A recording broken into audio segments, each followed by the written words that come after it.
29 novembre 2023, 8h20 le matin. Ce matin, je fais une recherche. Je cherche un avocat, un cabinet privé, indépendant, qui pourrait m'aider à dénoncer la surveillance et l'écoute électronique illégale dont je fais l'objet, la gestion illégale de mon accès à l'information dont je fais l'objet, qui interfère dans toutes mes télécommunications privées, avec ma famille, mes amis, mon employeur, tous mes messages textes, et cette gestion-là, bien sûr, des exemples par tous ces murs, s'applique dans l'ensemble de ce que je fais avec mon téléphone et de mon ordinateur. Ça, c'est de la gestion illégale, c'est criminel. Fait que aujourd'hui, je fais une recherche pour des avocats.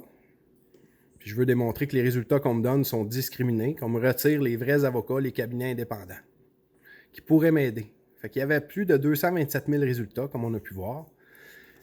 Puis là, Couture et Associés, ça, c'en est un, je fais déjà affaire avec lui, mais j'ai réalisé que dans le fond, ça l'écrit des livres, ça a une émission à la TV, puis c'est loin d'être un cabinet indépendant.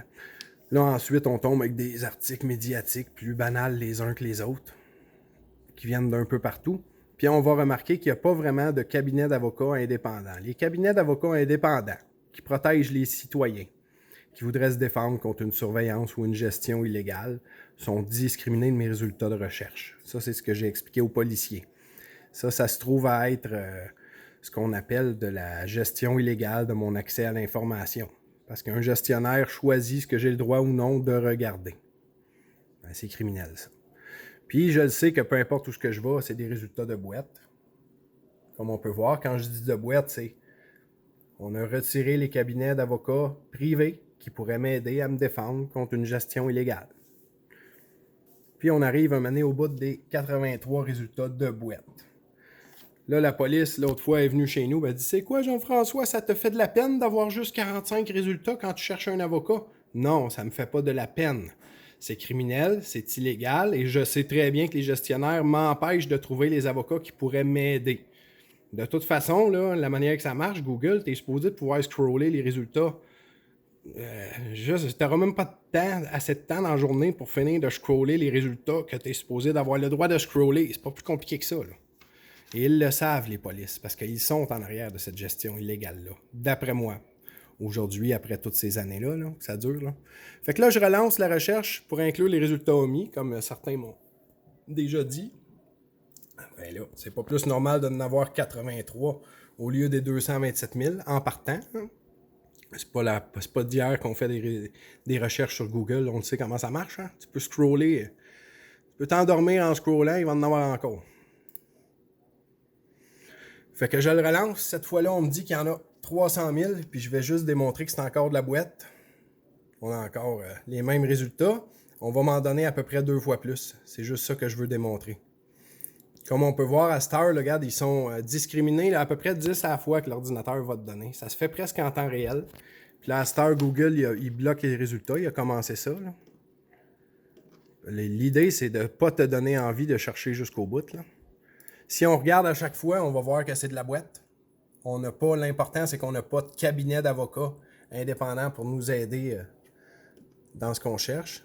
On va être obligé de changer nos mots dans la barre de recherche, dans le fond. C'est ça qu'on va faire.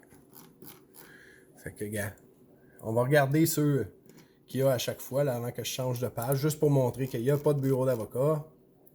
Il n'y a pas de bureau d'avocat, c'est de la boîte, c'est du niaisage.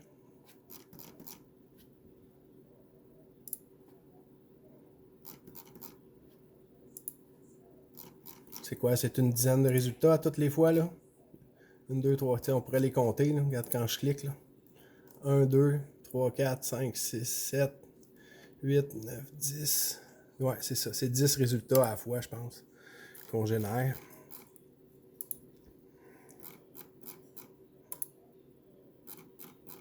Puis voilà, on est rendu au bout. Fait que, tu sais, on n'en a pas 300. On n'en a pas 200. On a à peu près le double de ce qu'on avait la première fois. Puis les résultats des boîtes d'avocats qui pourraient nous aider à faire valoir nos droits devant ces géants-là ou devant le gouvernement sont retirés de mes recherches. Cette vidéo-là, c'est juste un autre parmi tant d'autres pour démontrer qu'on m'empêche d'accéder à une information qui serait pertinente pour me sortir de ces piratages et de cette gestion illégale-là. Atteinte à la vie privée. Code criminel, partie 6, article 183 à 196. surveillance électronique illégale, gestion illégale de mon réseau de télécommunications, gestion illégale de mes communications privées, de mes messages textes à temps plein. Je suis plus capable de texter avec personne de ma famille parce que j'ai mis tout le monde, je leur ai dit, mec, mes problèmes de gestion illégale soient réglés, puis que je me fasse plus juger en temps réel pendant que je discute avec vous, les amis, puis les employeurs. Puis, je veux dire, cette gestion-là illégale de ma vie privée, quand je parle avec vous, elle est inacceptable. La gestion illégale de mon réseau Internet, elle est inacceptable. OK? C'est ça que je vis. C'est intrusif, c'est provoquant. Je me fais surveiller en permanence. Je subis une gestion du contenu et du langage que j'ai le droit de voir et d'entendre. Il y a des endroits où je suis d'accord, je ne peux pas rien y faire. Là. Sur Internet, là, un moment donné, il y a des limites à ce dont je peux me plaindre. Mais au niveau de la loi, là, c'est la moindre des choses que mes communications privées avec mes amis, ma famille, mes employeurs, hein, que toutes ces communications privées-là soient libres de surveillance illégale. Les communications avec l'avocat, hein, ici, hein, je veux dire, de la surveillance et des technologies de langage qui me gèrent et qui me surveillent en permanence, en temps réel, là, c'est illégal. C'est ça qu'il faut protéger.